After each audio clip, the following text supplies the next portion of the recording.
Ganito naman ang ginagawa sa solid na dingding o kung tawagan ng iba ay buhos na dingding.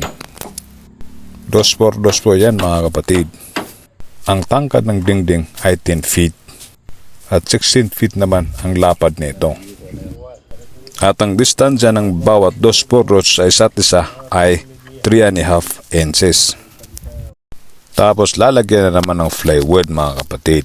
Tingnan mo ganyan na ganyan.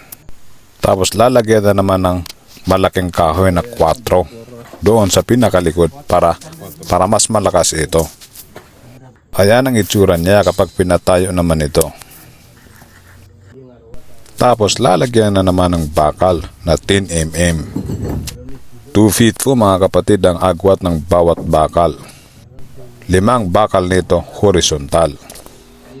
At 2 feet naman ang agwat nito sa ikalawang bakal.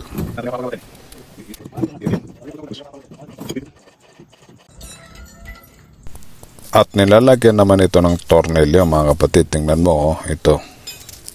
Para ito mas malakas ang kapit ng dalawang plywood. Kahit gaano kabigat ang simento ay kayang-kaya nitong dalhin. Ayan nilalagyan na naman ito ng PVC pipe para mas mabilis matanggal ang tornilyo.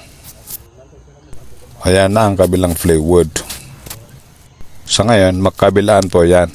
Kapag na-assemble na po yan mga kapatid, ay ibubuhos na natin ang semento dyan sa taas. Hinati muna natin ang pagsemento sa buong 16 feet kasi masyadong malawak. Ito na po ang resulta Tingnan nyo, napakakinis talaga. Hindi mo yan may kukumpara sa hollow block. Skim coat lang ang kulang dito, tapos pwede na siyang pinturahan. Maliit lang ang gastos, di ba? Dito na naman tayo mga kapatid sa kabila. Pero nilalagyan muna ni foreman ng asete para hindi dumikit ang semento doon sa plywood at hindi ito masira kapag tatanggalin o babaklasin na ito.